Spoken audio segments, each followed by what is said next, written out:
কর্মব্যস্ত সময় পার করছেন গাড়ি তৈরির ওয়ার্কশপগুলোর কর্মীরা। ঈদ সামনে রেখে পুরাতন গাড়িগুলোকে নতুন রূপ দিতে মেকানিক ও রঞ্জন শিল্পীদের চলছে সাজসজ্জার কাজ। রাজধানীর ওয়ার্কশপগুলোতে কেউ রং নিয়ে ব্যস্ত, কেউ বা ভাঙা অংশে জোড়া লাগাতে ব্যস্ত। এছাড়াও গাড়ির ইঞ্জিন এবং ইলেকট্রনিকের কাজও করছেন তারা। ঈদের ভিতরে আমাদের গাড়িটা দিতে হবে, অনেক চাপ, কাজকাম চালু হইতে আছে, খুব প্রেশার, 12টা পর্যন্ত ডিউটি। বাস তো খালি শেষই যাই না রে, সেই জন্য বলে আমরা খালি বডি জানার পরে বডি তৈরি করি। তো মারা পরে রং করবো, রং করার পরে হাতনা মারবো, হাতনা মারার পরে গাড়ি আর কিছু কাম থাকে না। রাজধানীতে শুধু পুরাতন বাসে নতুন রূপ দিতেই ওয়ার্কশপগুলো কাজ করে না, নতুন বডি তৈরিও হয়। দেশে উন্নত মানের স্লিপার বাসের বডি তৈরি করা হয় এই ওয়ার্কশপে।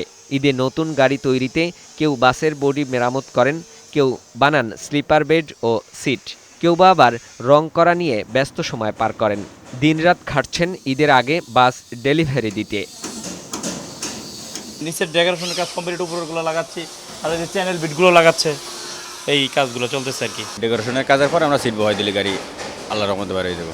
২৭ রমজানের মধ্যে সকল বাস মেরামত করে মালিকদের বুঝিয়ে দিতে হবে। ওয়ার্কশপ মালিকরা বলছেন, লোডশেডিংয়ের কারণে কাজ ব্যাহত হচ্ছে। বলেন, দেশে বাসের ইঞ্জিন, চেসিস তৈরি করা না হলেও বিশ্বের সাথে তাল মিলিয়ে আধুনিক বডি তৈরিতে সক্ষম। কেউ রং করে, কেউ ডেনিং করে। কারোর গাড়ি দেখা গেছে দুর্ঘটনা করছে, দুর্ঘটনার কবলে পড়ে দেখা গেছে কাজ করা লাগে। হিনো বলেন, আইসার, টাটা, লিলেন, চেসিস হলে আমরা যে কোনো মানসম্মত গাড়ি বাংলাদেশে করার প্রেক্ষাপটে সম্ভব। মেরামত শেষে পুরনো বাসটি নতুন রূপ নিয়ে যাত্রী পরিবহন করবে।